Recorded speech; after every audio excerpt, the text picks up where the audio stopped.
Hello दोस्तों, आप सभी का हमारे चैनल जीके वर्ल्ड एकेडमी में हार्दिक स्वागत है। दोस्तों, हम पढ़ रहे थे सीटेट के लिए ईवीएस पेपर फर्स्ट के लिए।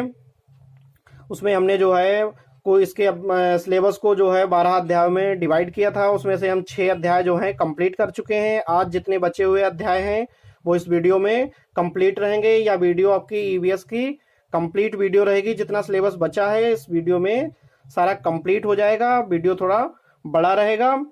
जैसे आपका वहां पे जो अध्याय क्रम में लिखाए थे उसी अध्याय के क्रम के अनुसार यहाँ जो है सम्मिलित किया गया है डेटा को। जैसे यहाँ पे आपका जो नृत्य वाला अध्याय था, त्योहार और नृत्य, तो उसी को यहाँ सबसे पहले जो शुरू करेंगे।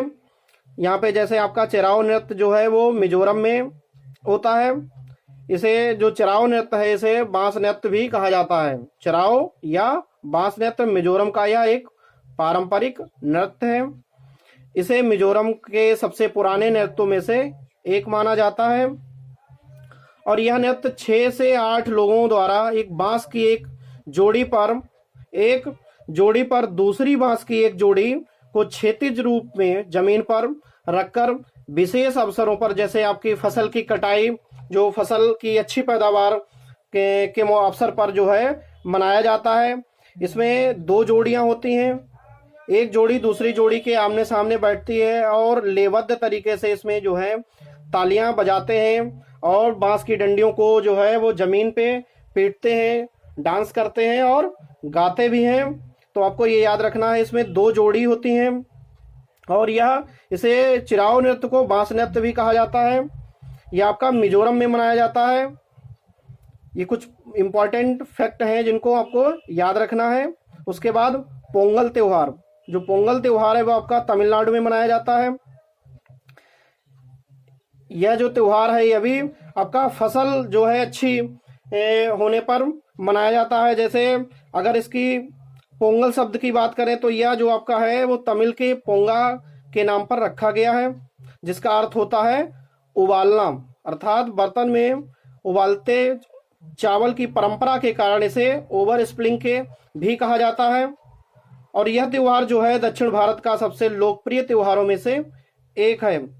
यह हर साल जनवरी माह के मध्य में मनाया जाता है। अगर डेट की बात करें तो वही आपका 15 से 18 जनवरी के बीच जो है मनाया जाता है। और यह त्योहार आपका 4 दिन तक मनाया जाता है।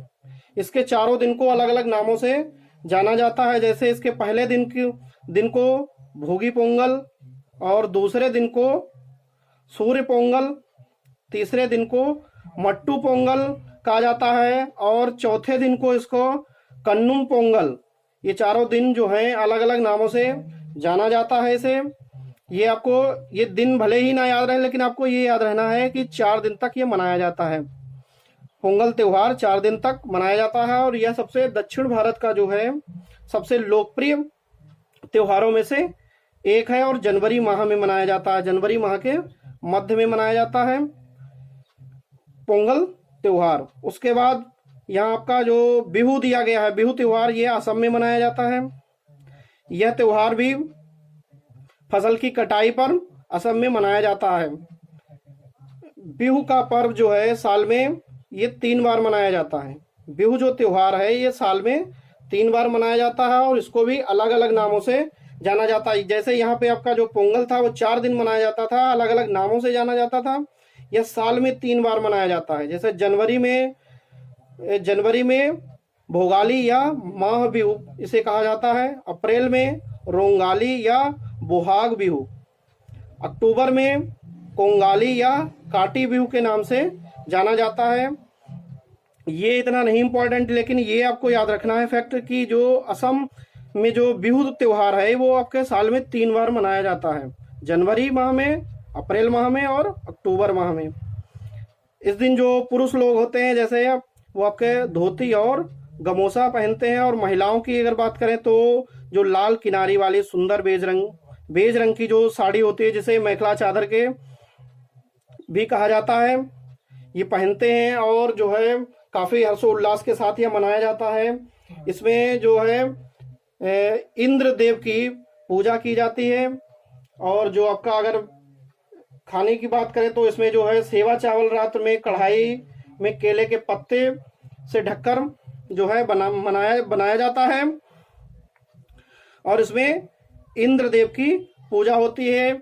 और इसमें जो पुराने वस्त्र जैसे जो है वो होली की तरह ये त्योहार है, जैसे पुराने वस्त्र जो है वो जला के काफी हर्षोल्लास के साथ ये त्योहार असम में मनाया जाता है, ये आपको याद रखना है। इसके बाद जो है ओणम त्योहार आपका ये केरल में मनाया जाता है। अगर इसको बात करें डेट में तो ये आपका लगभग 20 अगस्त से जो है 31 अगस्त तक 12 दिन तक मनाया जाता है। लेकिन यह त्योहार मुख्य रूप से आपका 10 दिन होता है। इसके पहले दिन को अथम और 10वें दिन को थिरुवोनम कहा जाता है। ये इसका 10वां जो दिन है काफी इम्पोर्टेंट है, इसका काफी महत्व है, क्योंकि इसमें अगर थिरु शब्द की बात करें तो थिरु मतलब होता है पवित्र, और ओणम का जो है ओणम माने होता है त्योहार। तो ये जो थिरु मतलब होता है पवित्र, काफी जो है लोकप्रिय त्योहार है आपका केरल का। अगर इसको केरल के कैलेंडर के अनुसार देखें तो ये चिंगम माह में मनाया जाता है। मलयालम भाषा में अगर जो आपका जो कैलेंडर है उसकी अगर बात करें तो चिंगम माह में ये मनाया जाता है। और ये चिंगम माह जो है साल का पहला जो है महीना माना जाता है। इस त्योहार के दौरान घरों को 12 दिनों तक फूलों और रंगोली से सजाते हैं। जैसा कि यहाँ डेट मेंशन है कि 20 अगस्त से 31, तो आपका 12 दिन, लेकिन ये मुख्य रूप से 10 दिन मनाया जाता है। तो जो घरों को सजाने का जो काम है वो लगभग पूरे 12 दिन तक सजाए जाते हैं फूलों से, और रंगोली बनाई जाती है। इसमें जो है आपके भगवान विष्णु और महाबली की पूजा की जाती है। ये जो आपका चिंगम जो है, चिंगम माह, अगर मलयालम कैलेंडर के अनुसार चिंगम माह, अगर अपने अंग्रेजी कैलेंडर के अनुसार देखें तो जो है आपका अगस्त और सितंबर माह की डेट पड़ता है। अगर अपने अंग्रेजी कैलेंडर के अनुसार देखें तो ये अगस्त और सितंबर में मनाया जाता है। अगर डेट की बात करें तो ये रहेगी आपकी, अगर वैसे पूछा जाता है तो अगस्त से सितंबर के मध्य, इसके हिसाब से अगर देखा जाए चिंगम माह के, तो जो अंग्रेजी में है अपना अगस्त सितंबर में, ये 12 दिन तक मनाया जाता है। और यह ओणम त्योहार जो है आपका केरल का है। इसके बाद जो है कुछ जो चर्चित लोग हुए हैं जिनसे एनसीईआरटी में दिया गया था, उनसे बराबर फैक्ट बनते हैं। जो चर्चित सितारे, जैसे उसमें आपका सुनीता विलियम को हम पहले पढ़ेंगे, उसके बाद और हैं जैसे अनीता कुशवाहा हैं, बचेंद्री पाल हैं, इनको क्रम से एक एक करके पढ़ेंगे। जैसे सुनीता विलियम्स का अगर बात करें तो ये जो है भारत में अगर, तो ये गुजरात से इनका जो है संबंध है, ताल्लुक गुजरात से रखते हैं। वैसे इनका जो जन्म है 19 सितंबर 1965 में अमेरिका में हुआ था। इनके पिता डॉक्टर दीपक पांड्या और माता बोनी जलोकर पांड्या जो कि अध्यापक हैं। और ये जो इनके पिताजी थे वो डॉक्टर थे। इसके बाद सुनीता विलियम्स भारत के गुजरात राज्य के अहमदाबाद शहर से ताल्लुक रखती हैं। बचपन से ही इनकी जो रुचि थी वो खेल कूद में काफी थी। अगर खेल कूद में भी बात करें तो ये तैराक बनना चाहती थी, लेकिन हुआ क्या, ये बन गई पायलट। सुनीता विलियम्स 6 महीने से ज्यादा अंतरिक्ष में रहीं और सबसे अधिक समय तक अंतरिक्ष में रहने वाली महिला बनी। अगर वैसे महीनों में अगर बात करें तो ये 6 महीने से अधिक लिख देता कई बार फैक्ट। अगर दिनों की बात करें तो आपका 195 दिन जो है इन्होंने अंतरिक्ष में बिताए हैं, अगर दिनों में पूछा जाए। अगर वैसे आपको कई बार ऐसे ही लिख देता कि 6 महीनों से अधिक, तो आपको ये दोनों याद रखने हैं। उसके बाद 20 जुलाई 1969 को नील आर्मस्ट्रांग जब चांद पर उतरे, उस समय जो सुनीता विलियम्स की उम्र थी वो 5 साल की थी। जब सुनीता विलियम्स अमेरिकी अंतरिक्ष एजेंसी नासा के माध्यम से अंतरिक्ष जाने वाली भारतीय मूल की दूसरी महिला थी। ये जो अमेरिकी अंतरिक्ष एजेंसी नासा के माध्यम से भारतीय मूल की ये दूसरी महिला थी। अगर पहली महिला की बात करें तो आपकी कल्पना चावला, पहली महिला कल्पना चावला और दूसरी महिला सुनीता विलियम्स बनी। उसके बाद अनीता कुशवाहा, ये बिहार राज्य की हैं।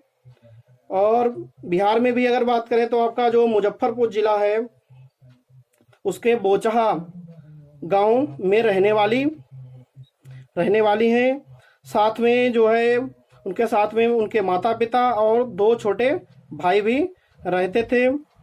अनीता जिस गांव में रहती थी वहाँ लीची के जो पेड़ हैं वो बहुत बहुत ज़्यादा मात्रा में थे, क्योंकि जो है आपका मुजफ्फरपुर लीची के लिए जाना भी जाता है। तो ये वहाँ लीची के पेड़ खूब देखने को मिलते हैं। और लीची के पेड़ जो हैं वो मधुमक्खियों के लिए काफ़ी आकर्षक होते हैं। जो मधुमक्खियाँ हैं वो लीची के पेड़ पर बैठती हैं। यहाँ लिखा भी है जैसे जिनकी ओर मधुमक्खियाँ आकर्षित होती थीं।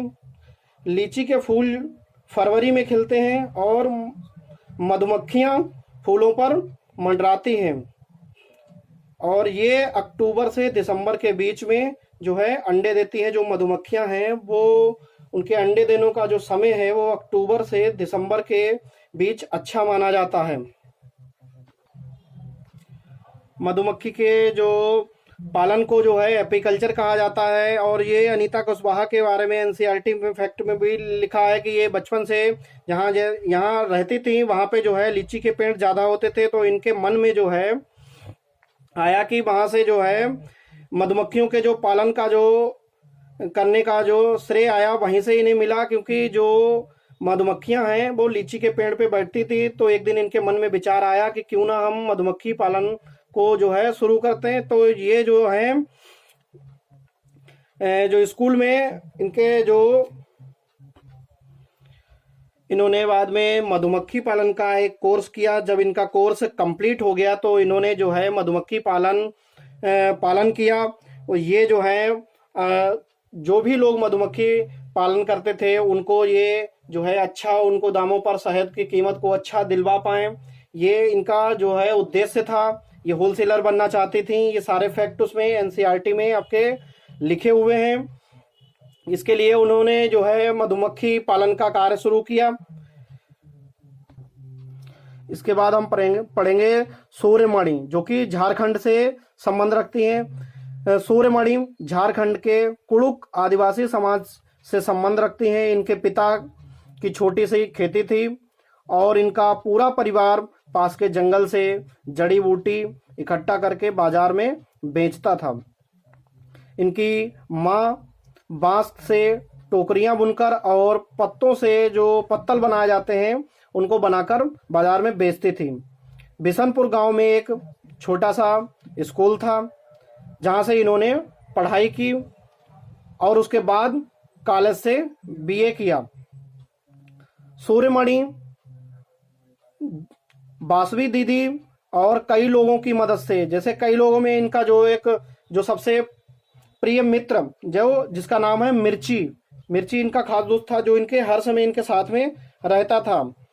तो मिर्ची और बासवी दीदी के सहयोग से इन्होंने एक केंद्र खोला। ये जो बासवी दीदी हैं इनको जब इन्होंने कॉलेज में एडमिशन लिया तो इनकी मुलाकात बासवी दीदी से हुई। तो इनके संपर्क में आने के बाद जो है इन्होंने एक केंद्र खोला और उसका नाम तोरांग रखा। तोरांग की अगर बात करें तो जो कुड़क भाषा में तोरांग का मतलब होता है जंगल, क्योंकि ये जहाँ रहती थी वहाँ जो था आसपास सब जंगल के एरिया, और ये लोग जो हैं जो कुड़ुक समुदाय से आते हैं जंगल पे पहले डिपेंड थे। तो उसके बाद यहाँ पे जो झारखंड में जंगल बचाओ आंदोलन का नेतृत्व सूर्यमणि ने किया। उसके बाद इन्होंने जो इनकी शादी है वो इन्हीं के साथी विजय से इन्होंने शादी कर ली। इसके बाद कर्णम मल्लेश्वरी, ये आंध्र प्रदेश की हैं। इनका जन्म 1 जून 1975 श्रीकाकुलम आंध्र प्रदेश में हुआ था। कर्णम मल्लेश्वरी एक भारोत्तोलक यानी वेट लिफ्टर हैं। इनके पिता पुलिस में हवलदार हैं और 12 वर्ष की आयु से ही वेट लिफ्टिंग का जो अभ्यास है शुरू कर दिया था। ओलंपिक पदक जीतने वाली पहली भारतीय महिला बनी कर्णम मल्लेश्वरी 7 बार चैंपियन रही और भारत के बाहर इन्होंने कुल 29 मेडल जीते।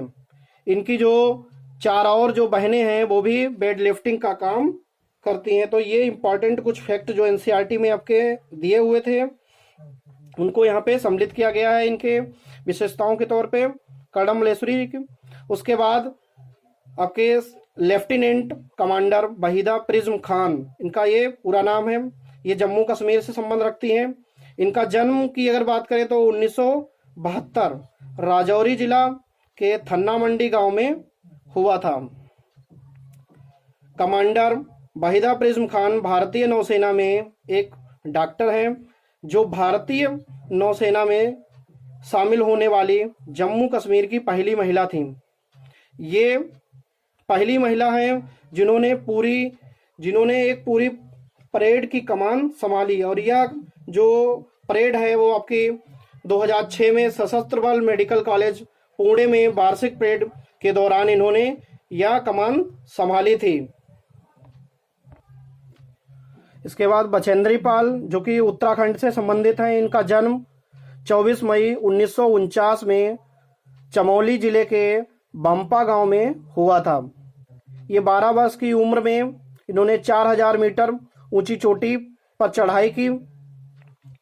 23 मई 1984 को दिन में 1:07 पर 8848 मीटर ऊंची चोटी पर इन्होंने कदम रखा। ये जो आपकी ऊंचाई है ये माउंट एवरेस्ट पर इन्होंने जो है कदम रखा। अब करंट में अगर माउंट एवरेस्ट की जो है ऊंचाई की बात करें तो आपकी जो यहाँ 8850 मीटर हो गई है।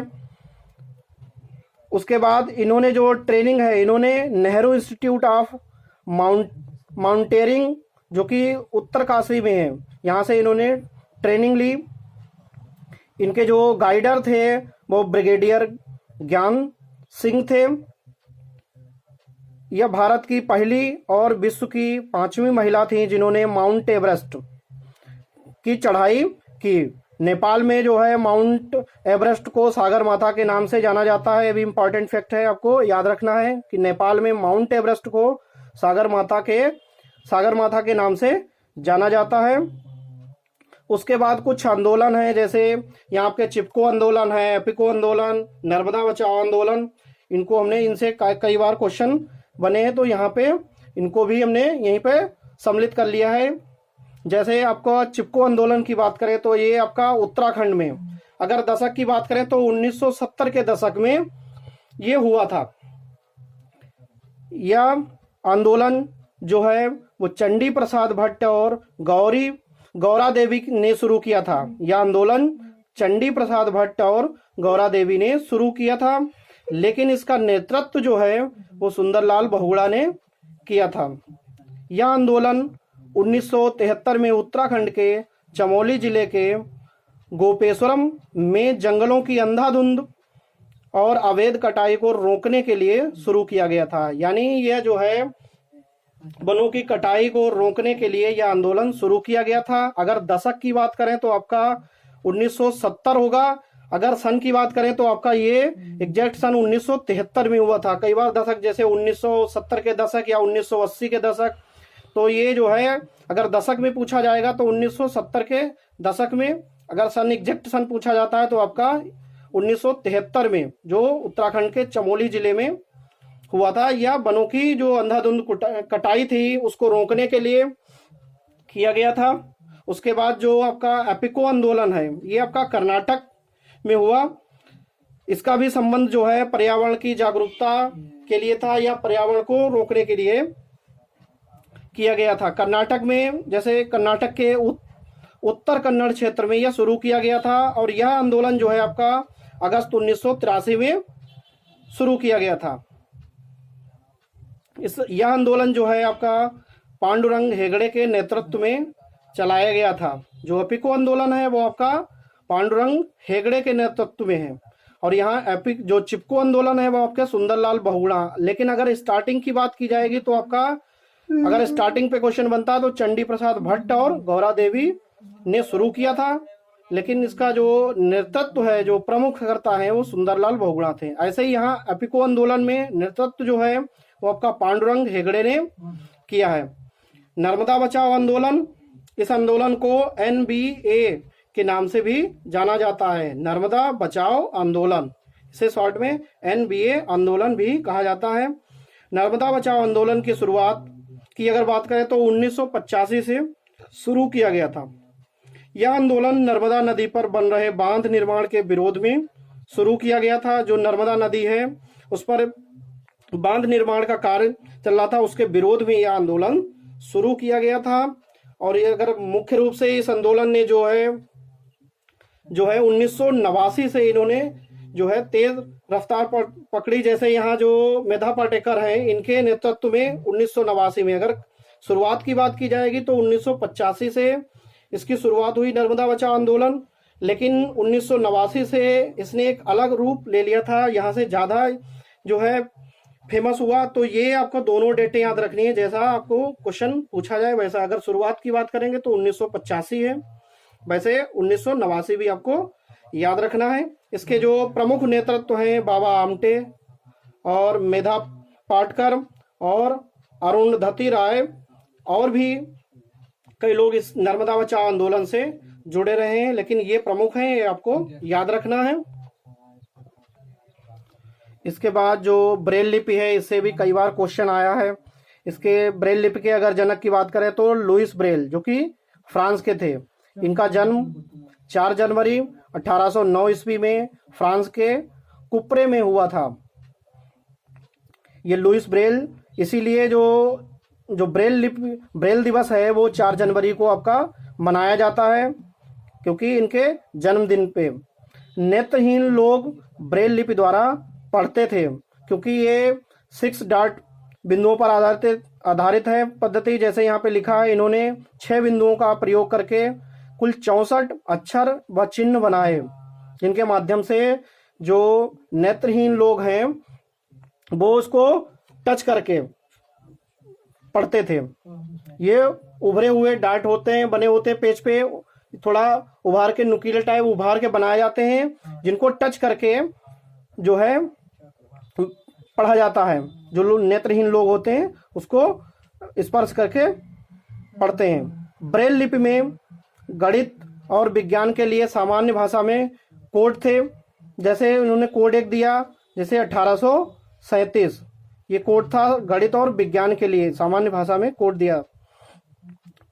प्रत्येक सेल में 3 बिंदुओं के 2 कॉलम में 6 बिंदु व्यवस्थित होते हैं। जैसे यहाँ पे दिया गया है आपके 3 बिंदुओं में 2 कॉलम, ये जैसे 2 कॉलम इधर बने हुए हैं और 3 1 2 3 ये 3 बिंदु के दिए गए। इसमें टोटल जो है वो 6 डॉट होते हैं, यहाँ लिखा हुआ 6 बिंदु में व्यवस्थित किया गया था। इससे कई बार ब्रेल लिपि से क्वेश्चन बना है, क्योंकि जो लुइस ब्रेल थे जब 3 साल की उम्र में जो है कुछ काम कर रहे थे, नुकीली इनकी आंख में जो है आंख खराब हो गई थी, जिससे इन्होंने उसके बाद पढ़ने की प्रतिभा ज्यादा थी, तो इन्होंने कुछ ना ऐसा किया जाए जिससे इन्होंने एक ब्रेल पद्धति का आविष्कार किया। 1821 में ब्रेल लिपि पद्धति का आविष्कार किया, जिससे ये नेत्रहीन लोगों के लिए एक प्रेरणादायी स्रोत बन गए हैं। उसके बाद एनीमिया के कारण, कई बार एनीमिया की कमी, किसकी कमी से एनीमिया हो जाता है, इस पे एक आध बार क्वेश्चन पूछा गया है। कौन एनीमिया के लिए जो है चीजें हैं उन पे क्वेश्चन बना है फैक्ट। जैसे यहाँ पे रक्त में हीमोग्लोबिन की कमी या हीमोग्लोबिन या आयरन की कमी के कारण एनीमिया हो जाता है। उसके बाद जैसे यहाँ पे गुड़, आंवला और हरी जितनी भी सब्जियां हैं, हरी पत्तेदार सब्जियां, उनमें आयरन की मात्रा काफी भरपूर होती है। अगर मेल में आयरन की बात करें तो जो आपका 13 से 18 ग्राम प्रति डेसीलीटर, और फीमेल में अगर रेंज की बात करें तो 18 से आपका 16 ग्राम प्रति डेसीलीटर ये रेंज रहता है हीमोग्लोबिन का। तो ये आपका गुड़, आंवला और हरी पत्तेदार सब्जियां जो हैं इनमें आयरन की मात्रा काफी अच्छी पाई जाती है। उसके बाद जो है आपका सामाजिक कीट से भी कई बार क्वेश्चन पूछा गया है कि कौन सा आपका सामाजिक कीट है या इनमें से कौन सा नहीं है। तो जैसे चींटियां, मधुमक्खियां, ततैया और दीमक, ये जो हैं वो सामाजिक कीट हैं और ये समूह में रहते हैं। इनके डंक में फार्मिक एसिड होता है, जो जिस व्यक्ति को ये काटते हैं तो ये अपने डंक के माध्यम से उसमें फार्मिक एसिड जो है छोड़ देते हैं, जिससे हमें जलन सी महसूस होती है। तो ये इनको याद रखना है आपको। सामाजिक कीट जैसे चींटियां, ततैया, मधुमक्खियां और दीमक, ये आपके जो हैं सामाजिक कीट हैं। उसके बाद कुछ प्रमुख गांव से भी गांव पूछ लिए जाते हैं कि कौन सा गांव किस राज्य में है। इससे कई बार जैसे आपका बोचहा गांव, जो गांव वही है जो एनसीईआरटी में फैक्ट दिए गए हैं जिनसे रिलेटेड क्वेश्चन बने हैं। जैसे आपका जो बोचहा गांव, जैसे मुजफ्फरपुर में लीची बहुत ज्यादा होती है, तो ये बोचहा गांव जो है आपका मुजफ्फरपुर जिले में बिहार में पड़ता है। जैसे ये हुलगुंडी कर्नाटक में है, जो आपकी भीमा संघ वाली है, जो बच्चों की पंचायत है, वहां से ये पूछा जाता है कि जो है भीमा संघ कहाँ है, तो पंचायत तो आपका कर्नाटक, उसी से ये जो जुड़ा हुआ पूछा जाता है क्वेश्चन कि हुलगुंडी जो गांव है वो कहाँ है आपका, तो कर्नाटक हो जाएगा। जैसे मड़गांव गोवा में है और मुख्तारपुर गांव जो है आपका पोचमपल्ली जिला आंध्र प्रदेश में पड़ता है। ऐसे सोहना गांव जो है आपका हरियाणा और मंडा या नल्लामड़ा जो है आपका आंध्र प्रदेश में। बेलवनिका जो गांव है वो आपका कर्नाटक में आपका बेलवनिका और होल गुंडी, ये दो याद रखने हैं। और आपका आंध्र प्रदेश में नल्लामड़ा और मुख्तारपुर गांव, ये दोनों आंध्र प्रदेश में हैं। और बोचहा गांव मुजफ्फरपुर जिला बिहार में है। ये आपको याद रखने कुछ इंपॉर्टेंट जो गांव पूछे गए हैं। इसके बाद अबू धाबी से, यह रेगिस्तानी इलाका है और यहाँ जो है खजूर के पेड़ खूब होते हैं, क्योंकि अबू धाबी एक रेगिस्तानी इलाका है। यहाँ पे जो है खजूर के पेड़ जो है खूब अधिक मात्रा में देखने को मिलते हैं। अबू धाबी की अगर मुद्रा की बात करें तो आपका दिरहम और भाषा अरबी है। ये एक फैक्ट एनसीईआरटी में दिया है, जिसको यहाँ पे इससे क्वेश्चन भी आया है कि जो अबू धाबी की मुद्रा है वो क्या है, तो दिरहम और भाषा आपको अरबी, ये याद रखना है। उसके बाद कुछ राष्ट्रीय पार्क और उद्यानों से यहाँ पे हमने इंक्लूड कर दिया है, इससे भी कई बार क्वेश्चन पूछा गया है। जैसे आपकी राज्य वाइज हमने लिख दिया है जो इम्पोर्टेंट है राज्य में, वैसे और भी हैं लेकिन जो राज्य में इम्पोर्टेंट थे वही यहाँ पे लिखे हैं। जैसे जम्मू कश्मीर की अगर बात करें तो आपका दचिगांव अभ्यारण्य और सलीम अली राष्ट्रीय उद्यान और किसतवाड़ राष्ट्रीय उद्यान, ये आपके तीनों जम्मू कश्मीर में हैं। असम की अगर बात करें तो आपका मानस वन्यजीव अभ्यारण्य और काजीरंगा, ये दो इम्पोर्टेंट हैं असम के। उत्तराखंड में Jim Corbett national park, Rajaji राष्ट्रीय उद्यान और नंदा देवी राष्ट्रीय उद्यान, ये आपके उत्तराखंड में है। जैसे जिम कॉर्बेट नेशनल पार्क, जिसे हेली नेशनल पार्क के नाम से पहले जाना जाता था, इसका पुराना नाम हेली नेशनल पार्क है। उसके बाद जिम कॉर्बेट नेशनल पार्क रखा गया, अभी इसका बदल के नाम जो है रामगंगा नेशनल पार्क कर दिया गया है, क्योंकि वहां पे जो है रामगंगा नदी बहती है, इस कारण उसका नाम नदी के नाम पे रखा गया है, रामगंगा नेशनल पार्क कर दिया गया है करंट में। तो ये आपको याद रखना है, हो सकता है क्वेश्चन यहाँ से बन जाए। उसके बाद राजस्थान में सरिस्का राष्ट्रीय उद्यान, घाना पक्षी राष्ट्रीय उद्यान, रणथंबोर राष्ट्रीय उद्यान और केवलादेव राष्ट्रीय उद्यान, ये आपके राजस्थान में 4 इंपॉर्टेंट जो हैं वो हमने यहाँ पे लिखे हैं। उसके बाद यहाँ पे कुछ पर्यावरण, जैसे पर्यावरण संरक्षण अधिनियम जो है आपका 1986 में, और वायु प्रदूषण निवारण अधिनियम 1981, जल प्रदूषण निवारण अधिनियम 1984 और वन्यजीव संरक्षण अधिनियम 1972। उसके बाद एक अलबरूनी से फैक्ट, जैसे यहाँ पे जो अलबरूनी नामक यात्री जो कि उज्बेकिस्तान से भारत आया था, ये पूछ लिया जाता कि अलबरूनी जो है वो कहाँ से आया था, तो आपका उज्बेकिस्तान से भारत आया था। और भारत सरकार ने अलबरूनी के 1000वें जन्म दिवस पर डाक टिकट जारी किया था।